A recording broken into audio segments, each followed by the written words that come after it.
Property People, selamat datang di Property Insight. Kebijakan pemerintah terkait second home visa memungkinkan kepemilikan properti oleh orang asing. Seperti apa peluang yang ada untuk investasi properti dan seperti apa trennya? Di episode kali ini kita akan membahas tren properti dan peluang investasi di salah satu pulau destinasi wisata internasional di Indonesia, yaitu Pulau Dewata, Bali. Pembatasan sosial maupun larangan berpergian yang diberlakukan oleh berbagai negara berdampak terhadap aktivitas pariwisata di Bali. Hal ini tercermin dari turunnya jumlah wisatawan selama 2020 hingga 2021. Kunjungan wisatawan mancanegara atau Wisman turun hingga 83% pada 2020, sementara wisatawan Nusantara atau Wisnus turun hingga 56,4%.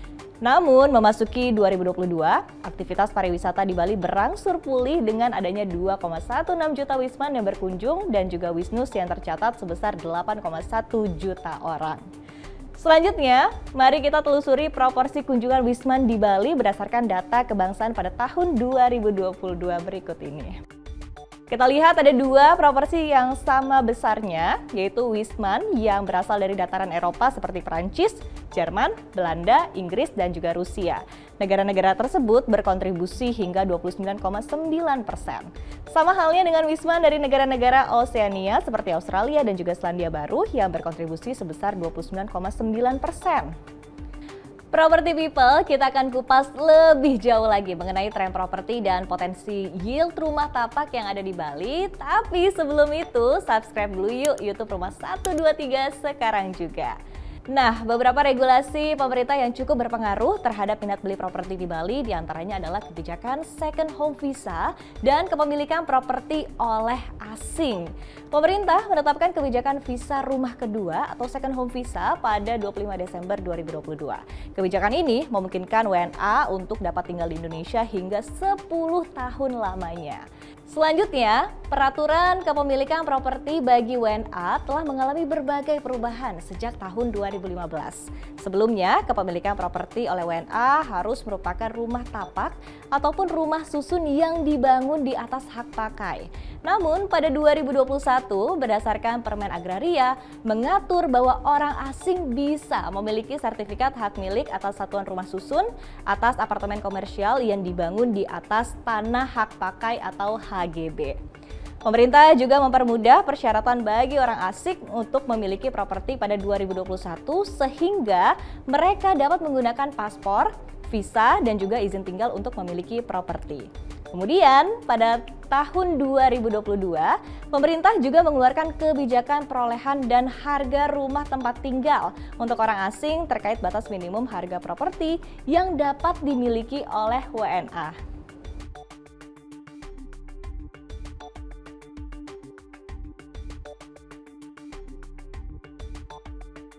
Property People, regulasi tersebut bertujuan untuk menggerakkan sektor properti dengan menggait orang asing yang tertarik untuk berinvestasi di Indonesia dengan memenuhi persyaratan-persyaratan yang telah ditentukan. Tapi, kebijakan ini bukan berarti menutup kemungkinan penduduk lokal Indonesia untuk bisa bersaing, meraih peluang investasi properti yang terbaik.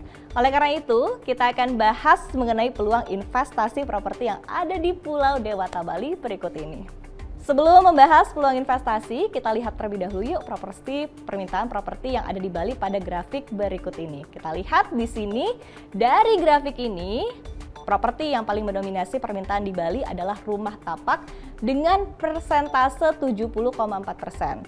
Diikuti oleh properti tanah sebesar 16,7% dan juga ruko sebesar 8%. Jika dibandingkan dengan kota besar lainnya seperti Medan dan juga Makassar, persentase permintaan terhadap tanah di Bali relatif lebih tinggi karena potensi sewa tanah yang dapat dikembangkan menjadi properti residensial dan juga komersial, kemudian dapat dijual dengan dasar hak pakai ataupun disewakan kembali.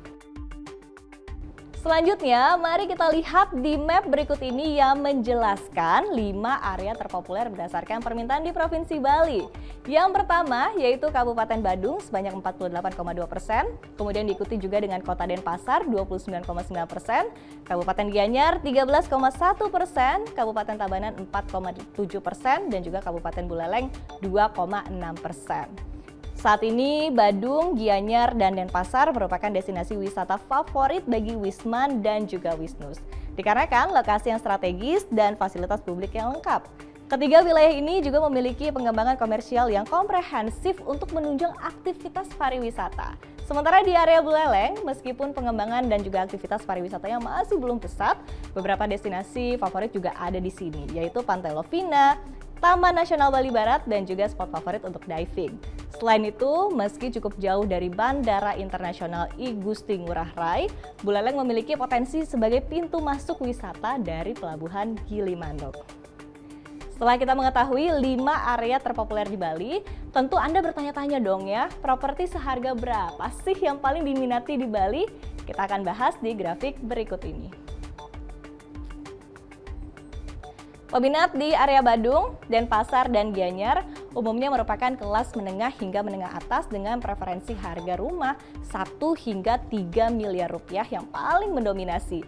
Kemudian di area Buleleng, rumah seharga 1 hingga 3 miliar juga paling diminati sebesar 32,9%. Kemudian diikuti oleh rumah seharga 400 juta sampai dengan 1 miliar rupiah sebesar 21,7%. Harga rumah di area Badung juga menarik minat dari kelas atas yang tercermin dari preferensi harga rumah di atas 5 miliar rupiah yang lebih besar dibandingkan area lainnya untuk kategori harga ini yakni sebesar 20%. Area Tabanan dan Buleleng memiliki karakteristik yang berbeda jika dibandingkan dengan 3 area lainnya. 2 area ini juga cukup didominasi oleh peminat kelas menengah dan menengah bawah yang mencari properti dengan harga di bawah 400 juta sampai dengan 1 miliar rupiah. Property People, sekarang saatnya kita bahas peluang investasi khususnya properti rumah tapak yang bisa diraih di Bali. Dan khusus untuk Anda, kami memantau tren permintaan rumah selama 5 tahun terakhir. 2 jenis investasi rumah yang ada di sini adalah rumah yang dijual dan juga disewa. Jika kita simak grafik berikut ini, tren rumah dijual dan juga disewa menunjukkan tren yang relatif sama sejak kuartal pertama 2019 dan di kuartal ketiga 2019 terjadi peningkatan permintaan yang sangat signifikan terhadap rumah dijual sebesar 138,7%. Peningkatan ini terjadi bersamaan dengan adanya kebijakan baru terkait dengan pajak penjualan barang mewah atau PPNBM yang ditetapkan pada Juni 2019. Sebelumnya, batasan harga barang mewah adalah 10 sampai dengan 20 miliar rupiah. Dengan adanya kebijakan ini, batas maksimumnya adalah 30 miliar rupiah untuk semua tipe residensial. Pada 2020, pasar properti rumah disewa dan dijual mengalami penurunan karena pandemi, namun di kuartal pertama 2021 ada peningkatan permintaan terhadap rumah dijual sebesar 9,5% dan rumah disewa 45,6%. Kita juga bisa simpulkan bahwa ada konsistensi kenaikan permintaan sejak akhir tahun 2022 dan ini bisa memperbesar probabilitas investasi properti yang bisa diraih di Bali terutama di properti sewa. Lalu seperti apa profil pembeli potensial yang ada di Bali? Kita simak grafik berikut ini. Berdasarkan umur, mayoritas pembeli potensial di Bali adalah mereka yang berada di usia produktif yaitu 25 hingga 54 tahun sebanyak 70,9%. Meski demikian, mereka yang berada di usia 18 hingga 24 tahun juga memiliki persentase yang cukup besar yaitu 12,6%. Ini artinya mereka yang berada di usia muda sangat berpotensial menjadi target market untuk investasi properti Anda. Sekarang kita akan simak profil pembeli potensial di Bali berdasarkan daerah asalnya. Nah, proporsi di grafik ini menunjukkan bahwa pembeli potensial di Provinsi Bali didominasi oleh warga Bali sendiri, khususnya wilayah Denpasar sebesar 45%. Ternyata, peminat yang berasal dari Jakarta dan juga Surabaya menunjukkan proporsi yang cukup besar, yaitu 19,1 dan juga 9,1% secara berurutan. Selain itu, sebagai salah satu destinasi wisata dunia, Provinsi Bali menarik peminat dari negara lain sebesar 1,4% yang umumnya berasal dari Australia, Singapura, dan juga Amerika Serikat. Selain profil pembeli potensial dan wilayah terpopuler di Bali, kami juga memperoleh data mengenai harga median rumah jual dan sewa yang ada di Bali pada grafik berikut ini. Berdasarkan data 99 Group di tahun 2022, Badung dan Buleleng merupakan 2 area di Bali yang memiliki harga median jual tertinggi sebesar 3,2 miliar rupiah dan 3,6 miliar rupiah. Tabanan mencatatkan harga median jual terendah sebesar 1,4 miliar rupiah, kemudian diikuti oleh Denpasar sebesar 2 miliar rupiah dan Gianyar 2,8 miliar rupiah. Melihat harga median yang terbesar adalah Buleleng, kita bahas sejenak yuk mengenai area ini, Property People. Buleleng merupakan area wisata yang lebih sepi jika dibandingkan dengan Badung, Denpasar atau Gianyar. Meski demikian, rumah yang dipasarkan di sini memiliki harga yang relatif tinggi jika dibandingkan dengan area lainnya. Umumnya merupakan villa mewah berlokasi dekat pantai. Oleh karena itu, Buleleng cenderung menargetkan pasar Wisman yang mencari lokasi remote. Satu lagi yang paling penting untuk Anda yaitu mengetahui potensi pengembalian investasi properti di Bali. Kami mengidentifikasi tingkat pengembalian atau yield dari harga properti yang tengah dipasarkan pada tahun 2022 di 3 area berikut. Seperti yang telah kita lihat di peta sebelumnya bahwa aktivitas wisata saat ini masih terkonsentrasi di Kabupaten Badung. Dan Badung juga mencatatkan yield tertinggi jika dibandingkan dengan area lainnya, yaitu sebesar 4,9%. Yield ini lebih tinggi dibandingkan dengan kota besar lainnya.